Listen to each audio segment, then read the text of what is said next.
Everyone, welcome back to the next video. In this video I will show you how to display a table view for a native macOS application using AppKit with Swift.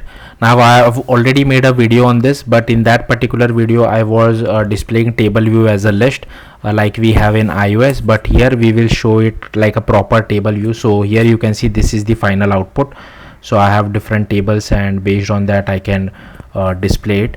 So anyways, let's get started. So here you can see the user can scroll through this, like increase or decrease the width and height as well. So here I have created an NSTableView, and for iOS, for macOS, sorry, it requires a scroll view as well. So you have to add that, then just set up table view and set up constraints. I'm using AppKit obviously. So here we describe all the columns which we have. Now the numbers which you see, this is kind of like width of how much space they will occupy. So higher the number, higher the width. So you can change this number to whatever you feel like. Then I'm just looping and creating this NSTable column and assigning the title and width to each of our table view. So to our table view. Then I have assigned some delegate and data source and created this header view as well. Then this scroll view requires a document view where we pass our table view. It has a vertical scroller, I have kept it as true, horizontal scroller as false, auto hide scroller as true, and given it some border width of no border, and I have added our scroll view to our view. Then I have set up some constraints to our scroll view as well to occupy the entire width and height of the screen. Then I have added this NSTableView delegate as well as data source, because we were setting this over here. Now we will just override few methods. So number of rows I have kept it as 10, but if you are getting your API from some you are getting your data from API, then you will have to take it in form of array and then pass array count over here. Similarly for NSTable column, I have created one cell. Now it depends on what column you are on. So here you can see if it is the name column, I am giving it a sample name. So this is for each and every row, okay, of our table view. I have kept the same data for everything, but maybe you want to change it. So here depending on that, and also you get this row. So with the help of that you can understand where exact like on which particular row of your array your data is in, and depending on that you can change this data.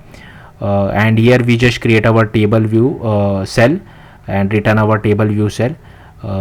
So in case if the identifier is not found, then we just create a new table view cell, assign the identifier to it, and here we just displays an NS text field for our label, and here is the NS image view, and I'm just doing some layout constraints to it and displaying it back to the user. So here, yeah, that's it. That's how I'm displaying all the data. So this is the output for it, because here I'm displaying one image view as well, right? That's why I'm using both NS text field and NS image view. If you see image view, here we are passing that particular image, as you can see over here, and for text field we are passing the appropriate text field. So it just gets the text and assigns the proper text to it for all the columns. So yeah, that's how you can define a table view. There is one more way using this particular like suppose I don't want to hard code this particular values of 100, 100, 100. You can use this other way, which I will quickly show it to you, but I didn't find it that useful because I couldn't disable the horizontal scrolling of it. So I'll just quickly uncomment this. So here you can see it is similar to our previous code. So this entire, here we are not passing the actual number or the width, this entire thing here we are doing this stuff. And here if you see, I'm disabling the horizontal scroll, and here we are using this resize column. So depending on your screen width, I want to space them equally.